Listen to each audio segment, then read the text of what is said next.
여호와께서 집을 세우지 아니하시면 세우는 자의 수고가 헛되며 여호와께서 성을 지키지 아니하시면 파수꾼의 경성함이 허사로다 라고 그랬습니다. 예수 그리스도 안에 구원하신 선택하시고 섭리하시는 믿음의 공동체는 하나님의 집이라 이렇게 시적으로 표현을 할 수도 있습니다. 히브리서의 저자가 그렇게 표현을 했죠. 대제사장으로서 하나님이 세상을 이처럼 사랑하사 보내신 예수 그리스도께서 그 집을 지으신 자라고 했습니다. 아주 포괄적인 시적인 표현이 됩니다. 지난달은 가정의 달이었었죠. 그리고 이달 6월은 또 하나의 가정의 달이라 이렇게 좀 제목을 붙여보고 싶은 마음이 있었습니다. 우리 집도 가정도 집이지만 교회도 내 아버지 집, 우리 한 몸을 한 믿음 안에 가족을 이룬 이곳도 교회도 내 집 아니겠습니까? 가정 아니겠습니까? 그래서 우리 교회의 25주년을 셀러브레이트하는 이 달, 하나님께서 축복해 주신 이 가정, 영생으로 사실 영혼으로 이어지는 이 가정 얼마나 더 감사한가. 주님께서 우리에게 축복해 주심 감사도 하지만 하나님께서 지키시고 우리가 더욱 이 세상 사는 가운데에 참 안식처가 되고 천국을 맛보는 믿음과 소망과 사랑의 내 집이 될 수 있도록 우리가 어떻게 좀 더 노력을 할 수 있겠는가, 어떻게 하나님께서 은혜로 계획하고 있으신가 말씀을 나누는 이 아침이 되기를 바랍니다.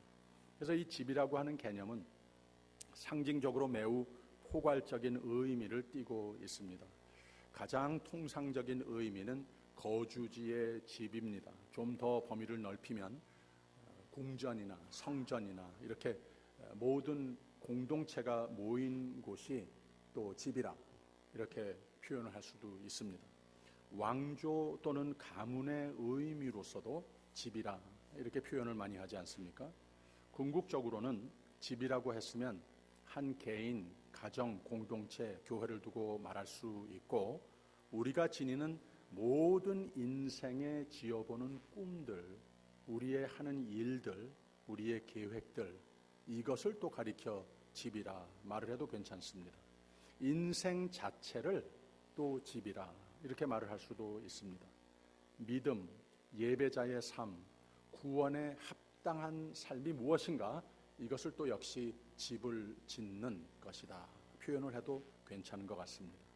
그럼 이 집을 짓는 일, 인생의 모든 목표라고 한다면 이 시인은 어떤 신앙 고백을 하고 있는 것인가? 즉 하나님의 사람들로서 하나님과 상대적인 관계를 이루어가는 성도들에게 어떤 진리를 깨닫게 해주는가 찾아보도록 하겠습니다.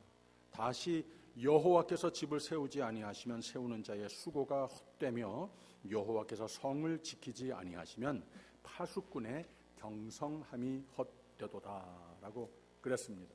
인간 사는 이 세상, 우리 모든 꿈과 계획, 그것을 다 성취하고자 하는 모든 노력, 이 모든 것은 하나님의 주권, 하나님이 주인 되셔서 하나님이 통치하시고 섭리하여야 하는 것이다 라고 시작을 하는 겁니다. 우리가 열심으로 꿈을 품고 열심으로 살아야 하는 것은 당연한 겁니다. 안병욱 교수께서 일작일식, 불작불식이라고 하는 말로 일은 누구나 반드시 해야 되는 것이다. 열심히 일하다가 우리는 이 세상을 다 하나님께서 부탁하시는 그 청지기의 삶을 잘 맞추고 갈 수 있는 것이다. 이게 참 얼마나 일이라고 하는 윤리관이 우리에게 중요합니까? 그런데 일에 관한 이 진리는 그렇게 단순하지만 하기도 않습니다. 특히 우리 믿는 사람들에게는 간단히 말하면 이 구원받은 성도의 인생이라고 하는 것은 이제는 주인이 하나님이 되셨다고 하는 신앙입니다. 청지기 의식을 말하고 있는 겁니다. 내가 생명 가진 것, 내가 나 된 것, 이 믿음의 선물을 받은 것, 그리고 하나님의 영광을 위해서 하나님의 놀라운 은혜를 의지하며 살 수 있다고 하는 것, 나 가진 모든 것, 내 품는 모든 꿈, 내가 소속된 모든 공동체, 내가 아는 모든 것, 이 모든 것이 다 내 것이라고 하는 의식보다는, 나를 위한 삶이라고 하는 것보다는 하나님께서 내 삶을 통하여 영광을 받으시도록, 하나님께서 일하시는 데에 내가 나 된 것, 나의 주신 모든 것, 이 모든 것이 하나님의 일하시는 데에 내 삶을 다 주관하시는 가운데 하나님이 들어 쓰시는 공구가 됐느냐, 이런 의식 구조를 가리켜서 청지기 의시라고 하는 말을 씁니다. 이게 다 하나님의 것이라고 하는 의식이고 하나님이 일하시는 것이고 우리는 하나님의 공구라고 하는 의식이 있어야 내가 바라는 모든 꿈을 성취하는 것은 물론이지만 하나님께서 일하시는 삶이 됐으면 하나님께서 내 삶을 축복하시고 내 삶을 통하여 축복의 원천이 되는 삶을 그대로 다 성취하도록 늘 인도해 주신다고 하는 겁니다. 이 후자가 훨씬 낫지 않습니까? 하나님께 붙어 있는 의식으로 사는 사람들은 반드시 큰 일을 이루게끔 되어 있습니다. 하나님께 붙어 있는 자는 여호와께서 그 성을, 그 모든 인생의 꿈을 지키신다고 하는 말입니다. 2절에는 너희가 일찍이 일어나고 늦게 누우며 수고의 떡을 먹음이 헛되도다. 그러므로 여호와께서 그 사랑하시는 자에게는 잠을 주시는도다 라고 그랬습니다. 암만 부지런하고 머리가 좋고 경력이 있고 지혜가 있고 학력이 대단해도 그것만으로는 다가 아니라고 하는 거죠. 하나님 앞에 겸손으로 하나님 주시는 힘과 하나님 주시는 지혜와 용기와 하나님 채우시는 소망으로 사는 사람이 나 자신과 내가 가진 모든 자원을 동원하여서 하나님이 반드시 성공으로 이르게 해 주신다고 하는 말입니다. 그래서 여호와께서 사랑하시는 자에게는 잠을 주시는도다라고 하는 이 시적인 표현은 남 못지않게 열심히 발버둥하며 자원과 창의력을 발휘해서 꿈을 향해 달려가는 삶을 살라고 하는 말입니다. 그러나 내가 일하는 것이 아니고 하나님이 내 속에서, 하나님이 나와 함께 내 편에서 나를 위해 일하고 계심도 알고 의지하면서 살라고 하는 말입니다. 하나님이 내 편에서 나를 위해 항상 함께 하심을 의식하는 사람은 하나님께서 매일매일 사는 가운데에 내 소망과 나의 계획을 영원토록 초월하는 하나님의 그야말로 놀라운 은혜의 손길로 붙들어 인도하시는 삶이 되는 것을 믿으시기를 바랍니다. 그런 삶이 되면 사도 바울이 약속한 것과 같이 참 우리에게 필요로 되는 평강으로 넘치는 삶이 된다고 하는 말입니다. 나도 모르는 사이에 예수님이 유혹과 시험을 받으셨듯이 사람과 물질과 명성과 권력을 의지하고 이런 것이 더 중요한 것 뭐냐? 나도 모르는 사이에 하나님은 등지고 사는, 그래서 하나님께서 내 삶의 주인이 되시지 못해서 내 삶 속에서 일하지 못하는 경우가 되어서 하나님께서 원하시는 풍성한 삶, 승리의 삶을 누리지 못한다면 얼마나 참 안 된 일이겠습니까?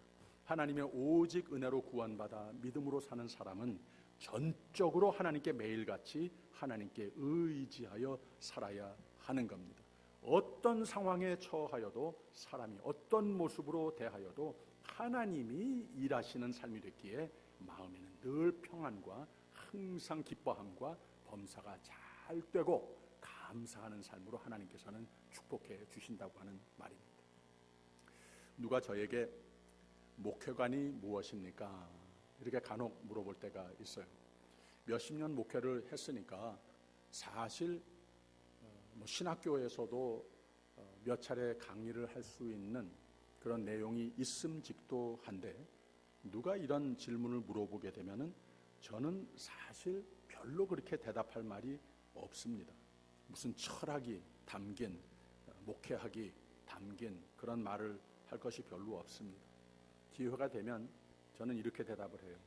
나는 매일 아침에 일어나면 하나님께서 오늘도 나에게 호흡을, 생명을 주셨구나. 할렐루야, 감사합니다. 또 이렇게 일어날 수 있는 건강 주시니 감사하구나. 나에게 가정의 복, 자녀의 복 하나님 허락하여 주셨으니 얼마나 기쁜가. 또 내가 나가서 하나님의 영광을 위해서 일을 할 수 있는 하루를 축복해 주시니 얼마나 감사한가. 근데 내가 여기서 어디서부터 어디까지 풀어야 하고 무엇을 하여야 할 것인가, 내가 내 머릿속에 내 경력에 담은 것을 풀어놓고 하려고 하면은 별로 할 수 있는 것이 없는 것 같습니다. 그런데 하나님께서 믿음을 주셔서 성령께서 인도하여 주셔서 내가 하나님 주신 이 생명으로 하나님 주신 건강과 또 이 일터에 내 삶의 도전을 통하여서 열심히 일은 하겠지만 하나님 영광을 위해서 하나님이 나를 공구 삼아 들어 쓰는 그 삶이 되게 하여 주시옵소서. 그 하루가 되게 하여 주시옵소서. 그러면 우선 마음이 편안해지고 많은 하나님의 기적의 손길이 나와 함께 하심을 늘 경험하면서 살아온 나의 간증이라, 목회관이 무엇인가, 인생관이 무엇인가, 이런 간증이라 말할 수 있겠습니다. 여호와께서 집을 세우지 아니하시면 세우는 자의 수고가 헛되며 여호와께서 성을 지키지 아니하시면 파수꾼의 경성함이 허사로다 그랬습니다. 수요일에 우리가 열왕기 상을 공부하는데 솔로몬의 후손, 그 증손들까지 이렇게 이어가는 말씀들을 요사이 공부하고 있습니다. 솔로몬이 처음에 잘 나간 사람이었죠. 하나님께 지혜를 구했습니다. 다른 거 바라는 건 아무것도 없습니다. 하나님 지혜를 주시옵소서. 이게 무슨 말인가 하면 바로 이 말이었습니다. 여호와께서 집을 세우지 아니하시면 세우는 자의 수고가 헛되며 여호와께서 성을 지키지 아니하시면 파수꾼의 경성함이 허사로다. 내가 무엇을 알겠습니까? 내가 무엇을 가지고 있습니까? 무슨 힘이 있습니까? 하나님이 다 해주셔야 되겠습니다.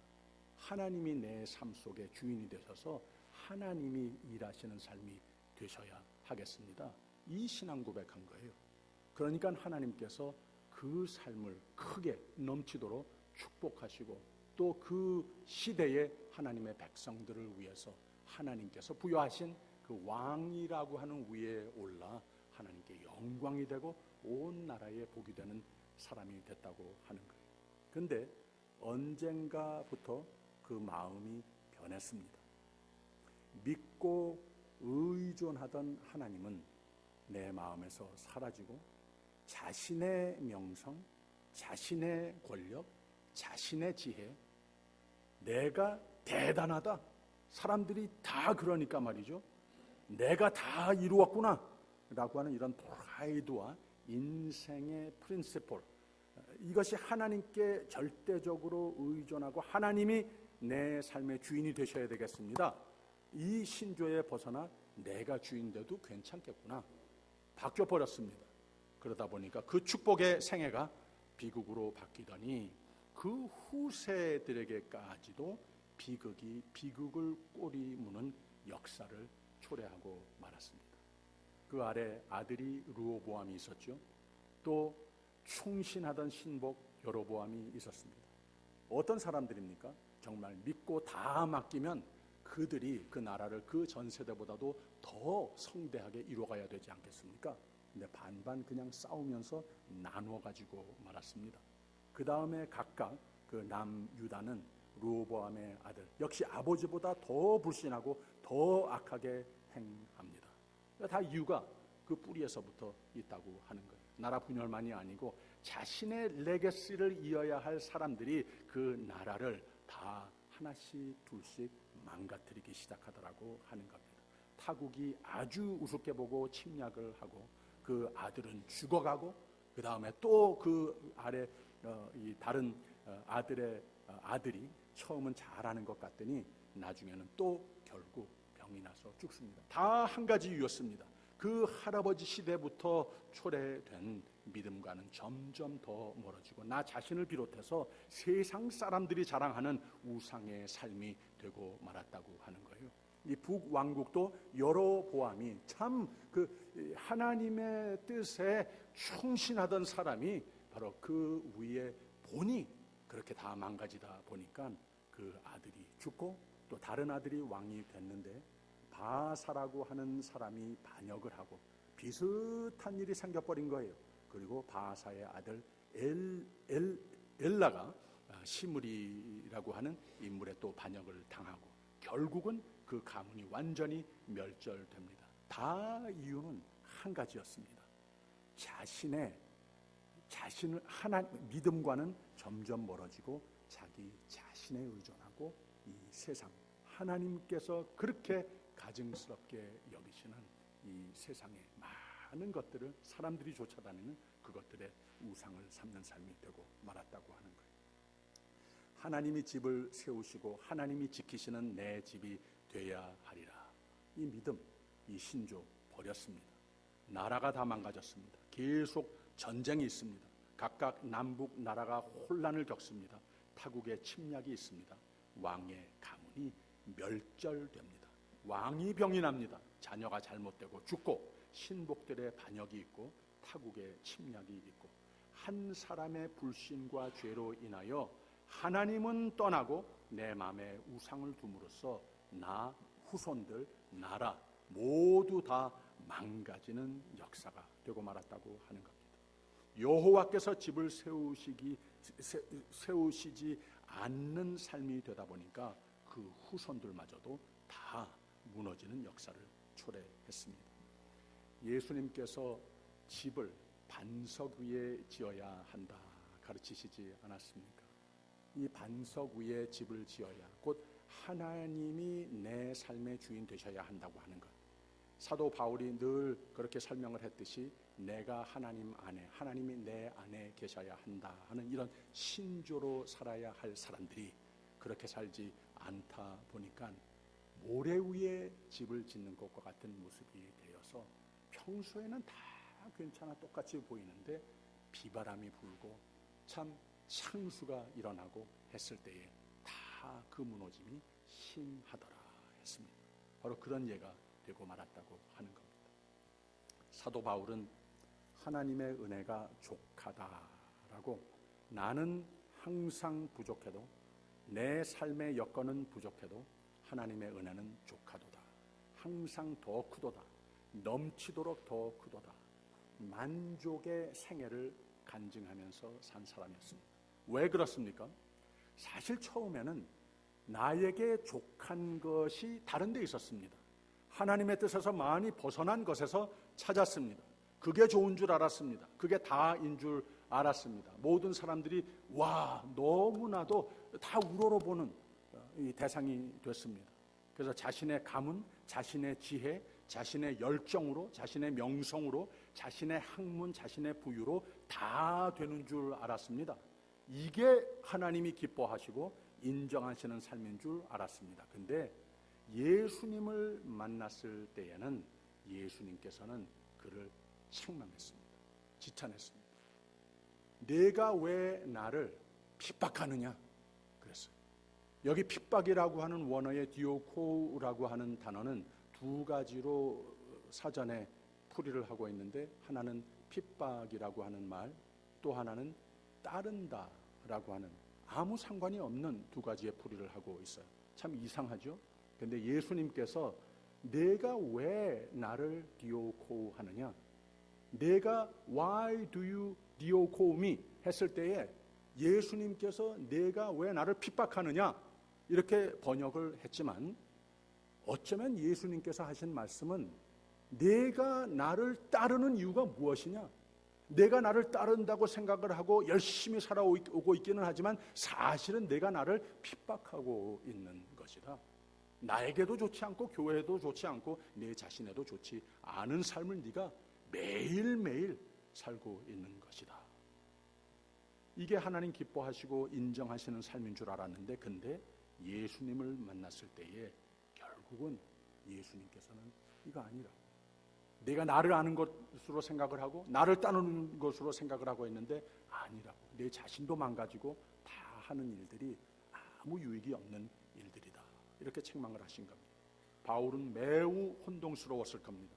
나는 최선으로 살았는데 나는 내 나름대로 열심히 살았고 열심히 말씀 공부도 했고 사람들이 다 대단하다고 칭찬도 많이 해줬는데 나는 오직 하나님의 뜻을 따르는 삶이 됐다고 생각을 했는데 예수님은 내가 나를 따른다고 내 지혜, 내 생각, 내 방법, 사람들의 칭찬, 우러러봄 이런 데 신경을 썼지 나는 잘 모르는 삶을 살아왔던 것이다. 내가 내 안에 거해야 되겠다. 내가 내 안에 있어야 되겠다. 이렇게 생명의 삶으로 만나 초대를 하신 겁니다. 그래서 하나님께서는 사도 바울을 그때부터 거꾸러지고 예수를 만난 후에 거듭나서 예수 안에 바른 양육을 받고 세례도 받게 하시고 예수 안에 평안과 평강으로 천국을 살며 천국을 선사하는 생애로 그리고 족한 은혜로 하나님은 함께 하시는 삶이 됐다고 하는 겁니다. 어떤 삶이었는가? 여호와께서 집을 세우지 아니하시면 세우는 자의 수고가 헛되며 여호와께서 성을 지키지 아니하시면 파수꾼의 경성함이 허사로다. 이 진리를 절실히 느끼고 주님, 이제는 내가 내 삶의 주인이 아닙니다. 하나님이 내 삶의 주인이 되셔야 되겠습니다. 하나님께서 내 삶 속에서 내 삶을 통하여 하나님 일하십시오. 하나님 알아서 하십시오. 드려진 삶이 됐더라고 하는 겁니다. 바로 이 신앙 고백을 했었던 때가 빌립보서 3장 중간의 부분에 이런 말을 했어요. 그러나 나도 육체를 신뢰할 만하니 만일 누구든지 다른 이가 육체를 신뢰할 것이 있는 줄로 생각하면 나는 더욱 그러하리니 내가 8일 만에 할례를 받고 이스라엘의 족속이요 베냐민의 지파요 히브리인 중에 히브리인이요 율법으로는 바리새인이요 나만큼 정말로 엘리트가 될 수 있는 사람이 있으면 나와보라 할 정도로 그렇게 자신 있는 사람이었습니다. 그러나 예수 그리스도를 만난 다음에는 이런 신앙 고백을 할 수밖에 없어요. 무엇이든지 내게 유익하던 것을 내가 그리스도를 위하여 다 해로 여길 뿐더러 또한 모든 것을 해로 여김은 내 주 그리스도 예수를 아는 지식이 가장 고상함을 인함이라. 내가 그를 위하여 모든 것을 잃어버리고 배설물로 여김은 그리스도를 얻고 내가 그리스도 안에 예수께서 내가 그리스도 안에 그리스도께서 내 안에 계시는 그 삶을 매일매일 확인하면서 사는 삶이 되지 못한다면 내 주위에 많은 사람들이 박수갈채를 치면서 어떻게 저 많은 것을 가질 수 있겠는가? 어떻게 저 많은 것을 알 수 있겠는가? 어떻게 저 위대한 것을 다 이룰 수 있겠는가? 암만 칭찬을 받아도 예수께서 내 삶의 주인이 되시지 않으시면 예수께서 일하시는 내 삶이 되지 못한다면 언제 상황이 변하고 여건이 변하고 시간이 흘러가면 이거 다 망가져 버릴 수 있다고 하는 거죠. 그래서 하나님께서는 사도 바울을 이렇게 축복하면서 사도 바울이 이제는 내가 사는 믿음과 신조를 또 역시 고백합니다. 오직 내가 그리스도 예수께 잡힌 바 된 그것을 잡으려고 쫓아가노라. 표대를 향하여 그리스도 예수 안에서 하나님이 위에서 부르신 부름의 상을 위하여 쫓아가노라. 두 가지를 말하고 있는 것 아니겠습니까? 내가 사는 것이 아니고 예수께서 이제는 내 생명의 주인이시다. 예수께서 나 사는 게 곧 예수가 내 안에 나를 통하여 사시는 것이다. 이게 왜 중요한 것인가? 표대를 향하여 그리스도 예수 안에서 하나님이 위에서 부르신 부름의 상을 위하여 쫓아가노라. 나 잘 모르겠다고 하는 겁니다. 너무나도 부족하다고 하는 겁니다. 내가 이룬다고 한들 뭘 그렇게 많이 이루었다고 생각할 수 있겠습니까? 그러나 하나님께서 내 안에 나를 통하여 이루시고자 하시는 그 역사, 이것이 막 은혜로 나타나는 삶으로 주렁주렁 열매 맺는 삶으로 하나님께서 축복해 주시더라고 하는 겁니다. 여호와께서 집을 세우지 아니하시면 세우는 자의 수고가 헛되며 여호와께서 성을 지키지 아니하시면 파수꾼의 경성함이 허사로다 그랬습니다. 그래서 우리 모두는 이거 한 가지 분명히 알아야 됩니다. 하나님께서 우리를 얼마나 사랑하시는지, 하나님께서 우리에게 향하신 마음과 뜻은 오직 풍성한 삶이 됐다가 하나님께서 두 팔을 벌리고 준비하신 영생으로 들어가는 우리 모두 하나님께서 그렇게 선택하셨다고 하는 거예요. 그러니까 하나님 앞에 겸손해야 됩니다. 잘난 척하면 안 됩니다. 교만하면 안 됩니다. 많은 것 열심히 살고 공부도 많이 해야 되지만 하나님 앞에 두 손 들고 나는 하나님의 것입니다. 내가 내 삶의 주인 됐던 거 미안합니다. 하나님 주인 되십시오. 빌려지는 삶이 돼야 한다고 하는 거죠. 여러분, 다음 주일이 25주년 감사주일입니다. 우리 교회 하나님 지으신 집이라고 하는 것 잊지 마십시오. 하나님 지으셨습니다. 앞으로 더욱 이 귀한 진리 확인하면서 하나님께서 계속 승리의 길로, 부흥 발전의 길로 우리 모두도 참 안식처를 찾으며 사랑과 믿음과 평강을 찾으며 이것을 서로와 함께 셀러브레이트하면서 이 교회를 통하여서 이 세대의 복음의 전령의 역할을 잘 감당하는 우리 교회가 되십시다. 그 조건 분명히 하나님께서 지으신 집, 하나님께서 일하시는 집, 지금 25년 역사도 그랬고 앞으로 25년 역사도 꼭 그래야만 한다. 이런 의식을 우리 모두가 함께 가질 때에 가능해진다고 하는 거죠. 우리의 가정도 마찬가지고 생업도 마찬가지고 자녀 농사도 이거 확인하면 틀림없습니다.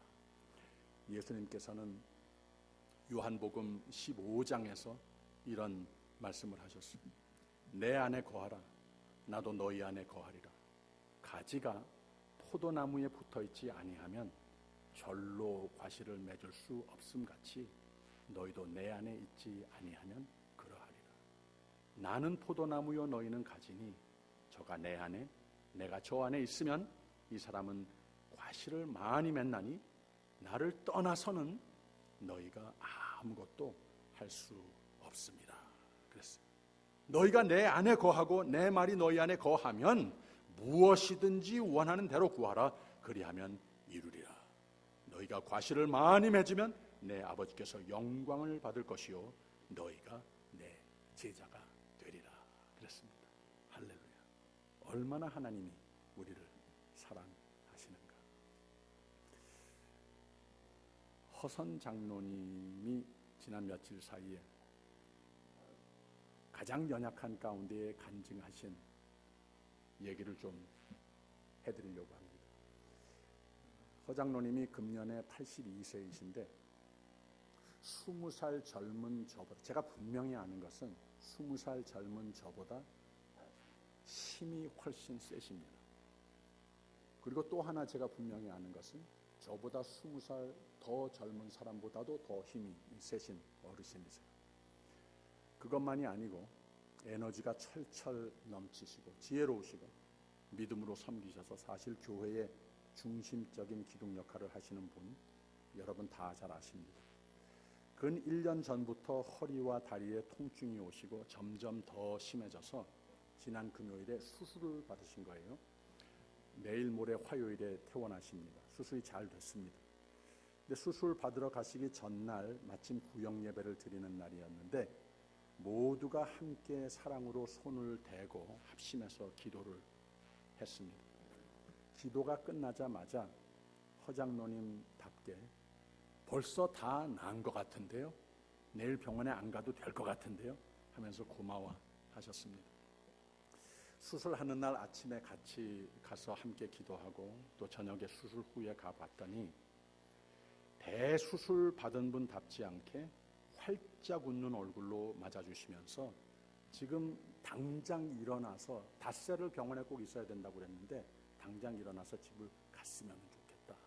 이만큼 수술이 잘 됐다고 의사도 말하고 나 기분 너무 좋다. 이런 말씀을 하시는 거예요.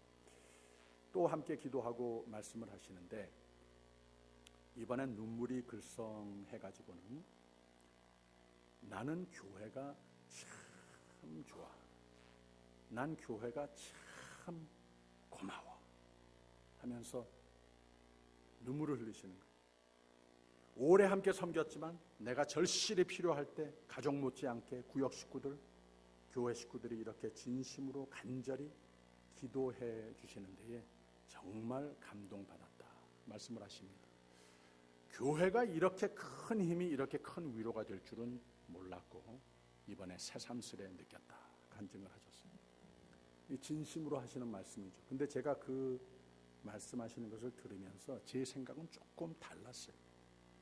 교회도 좋고 구역 식구들도 좋은 건 맞는데 제가 보기에는 장로님이 그렇게 놀라운 하나님의 은혜를 누리는 이유는 장로님의 신실한 믿음과 장로님의 이곳이 곧 내 집이라고 하는 믿음, 내 삶이 하나님의 집이라고 하는 믿음. 교회는 물론 모든 가정사, 자녀 양육 제가 분명히 알거든요. 이 모든 인생 나 숨쉬는 동안 하나님께 절대적으로 믿고 하나님 뜻을 최고로 삼는 인생의 신조 때문이라고 믿어지는 겁니다. 그 수술 받으시는 날 아침에는 큰아들이 함께 모시고 오고 저녁에는 또 교대로 막내 아들이 와서 아버지를 지켜보는데 참 믿음의 자녀 다 잘 되는 모습들입니다. 하나님이 함께 하시는 늠름한 모습을 참 보기 좋았습니다.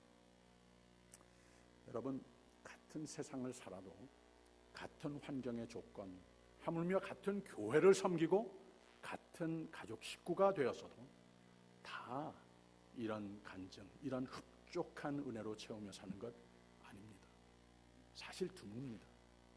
나의 최선의 믿음, 최선의 하나님의 뜻에 맞추어 살고자 노력하는 삶이면 이런 감사와 찬송과 족한 은혜의 간증의 삶으로 하나님이 최고의 축복으로 안겨주시는 삶이 되는 것을 저는 믿습니다.